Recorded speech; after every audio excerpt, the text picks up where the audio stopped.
Men's hands were on me in the dive bar bathroom, one steadying me against the sink, while the other held my hair back as I laughed so hard I could barely breathe. And I thought, Dad's congregation would say this is exactly where sin leads.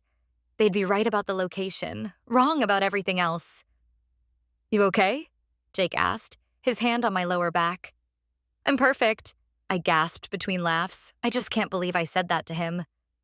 "You were incredible," Ryan confirmed, grinning. "The look on that guy's face when you told him exactly where to go," Jake added. "Using words I definitely wasn't supposed to know," I finished. 3 months ago, I wouldn't have been in a bar. Wouldn't have known those words. Wouldn't have told a handsy drunk where to shove his wandering hands.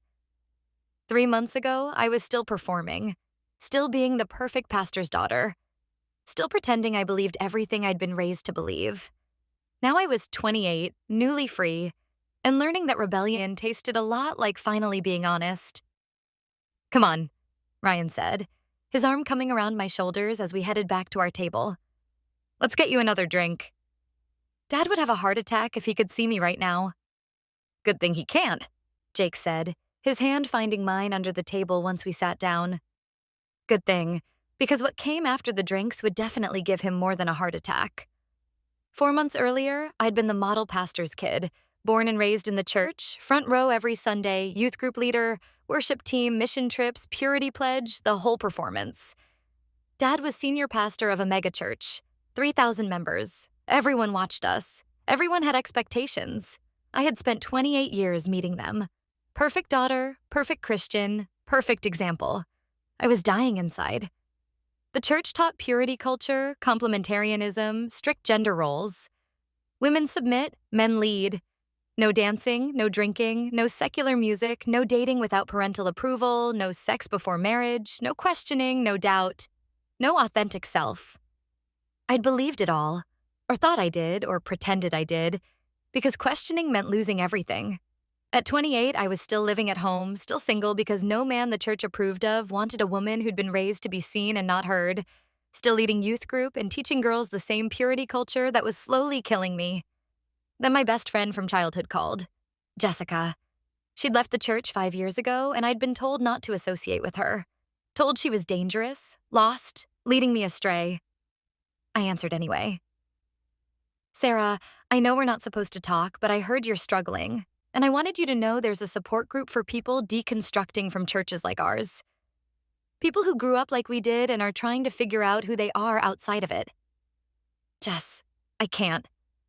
"You can. You're 28. You're allowed to question. You're allowed to leave. You're allowed to have your own life. What about what you want?" I'd never been asked that before. I went to the support group. It met at a progressive church across town, 20 people, all ex-evangelicals, all trying to figure out who they were when they stopped performing Christianity. That's where I met Jake and Ryan. Jake had been a youth pastor until he deconstructed and left ministry entirely. Ryan had grown up in a church like mine, broke free in college, spent years in therapy unpacking the damage. "First time?" Jake asked when I sat down, clearly terrified. "Yes. I'm Sarah." I named my dad's church. Ryan whistled low. "That's a big church to leave." "I haven't left yet. I'm just questioning. Quietly." "That's how it starts," Jake said gently. Questioning quietly, then questioning louder, then realizing you can't go back. We talked for 2 hours about purity culture, about control, about performance, about losing ourselves in religion, about finding ourselves outside it. After group, Jake and Ryan invited me for coffee. "You look like you could use friends who get it," Ryan said. "We meet up between groups. Talk, process, help each other navigate the exit." I went, then went again, then started meeting them outside of group. Coffee became dinner, became movie nights at Jake's apartment where we'd watch everything the church had forbidden and talk about what we were unlearning. They became my guides out of evangelical performance. They taught me about the world I'd been told was dangerous, about music that wasn't worship, movies that weren't Christian, books that questioned faith, ideas that challenged everything. And slowly, carefully, they taught me about other things, how to set boundaries, How to say no, how to recognize manipulation, how to exist as a woman with autonomy instead of submission, how to want things, how to choose things. You're allowed to have desires, Ryan said one night when I confessed I'd never even let myself think about what I wanted. You're allowed to want things beyond what your father or the church says you should want. What if I don't know what I want? Then you experiment, Jake suggested. Safely, with people you trust, and you figure it out. I looked at both of them. Could I experiment with you? Both of you? They exchanged glances. What kind of experimenting? Ryan asked carefully. Everything. I've never been to a bar, never danced, never had anyone who wasn't approved by my father show me anything. Never had a drink, never stayed out past midnight, never questioned whether I even want the life I'm living. I took a breath. I want to know what I've been missing. And I trust you. Both of us? Jake asked. Is that wrong? It's not wrong, Ryan assured me. But we need to be clear. You're deconstructing from a high-control environment. We want to make sure you're choosing this, not just rebelling. Maybe it's both. Maybe rebellion is how I figure out what I actually choose. Jake smiled. Then let's help you rebel. They started with small rebellions. First bar visit, first drink, first time staying out past midnight without telling my father where I was. How does it feel? Ryan asked as I sipped the drink they'd ordered me. Something sweet that didn't taste like alcohol. Terrifying and freeing and like I should have done this years ago. Then dancing. A club with loud music and bodies moving in ways the church said were sinful. Jake's hands on me, teaching me to move. Ryan behind me, showing me rhythm. Both of them making me realize my form was mine to move however I wanted.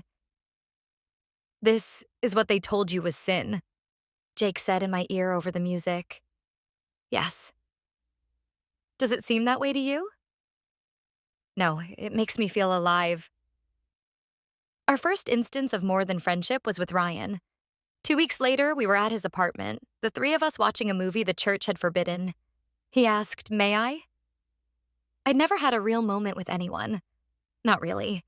The guy my dad approved in college had approached me once, and it was terrible and supervised, and I hated it. Then let me show you what it's actually supposed to be, Ryan said. He was slow, thorough, with none of the hesitation or shame I'd experienced before. When we stopped, I was amazed. Again, I asked. He smiled. As many times as you want. Jake was next. Different, but equally good. Showing me that this could be varied, fun, wanted instead of obligatory. You're both really good at this, I said. You are too, Jake assured me. You just never had permission to enjoy it before. Permission. That word kept coming up. They taught me about myself over the following weeks. 28 years of being told my own form was shameful, that wanting was wrong. They taught me the opposite. They were close to me constantly, casual, affectionate, asking permission before escalating. Jake's fingers threading through mine. Ryan's arm around my shoulders. Both of them showing me that nearness could be safe, wanted, mine to control. How does this feel? They'd ask. Good. More. I want more. They taught me about my own responses, how my form reacted to attention, to being valued instead of suppressed, things I'd been taught to deny completely. There's nothing wrong with this, Jake said one night. This is natural, yours to experience. The church said, the church lied, Ryan interrupted firmly. Yourself is yours, you're allowed to want this. I want everything I missed, I whispered. Then let us show you, they said. The night I stopped going home, they were both there. I'd been living at home, sneaking out to see them, lying to my father about where I was, performing the beautiful daughter while secretly deconstructing everything. I can't keep doing this, I said, sitting in Jake's apartment. Living two lives, pretending to be who he wants while figuring out who I actually am. Then stop, Ryan said simply. He'll disown me. The church will. Let them, Jake said. You're 28. You're allowed to have your own life. I don't have money. I don't have. You can stay here. Jake offered. My couch until you figure it out. We'll help you. I texted my father. I'm not coming home. I'm done performing. I'm done pretending. I'm moving out and living my own life. His response came immediately. You're making a mistake. You're turning your back on God, on your family, on everything we raised you to be. I wrote back, I'm turning toward myself. Finally. Then I turned off my phone. They held me while I cried, while I grieved the family I was losing, the community that would reject me, the life I was leaving behind. Then they helped me celebrate. What do you want to do? Ryan asked. First night of freedom. What does Sarah want? Everything. I want to do everything I wasn't allowed to do. We went back to the bar, danced until my feet hurt, drank until I was laughing too hard at everything, stayed out until 3 a.m. because I could. And when we got back to Jake's apartment, I said, I want to keep going. I want to know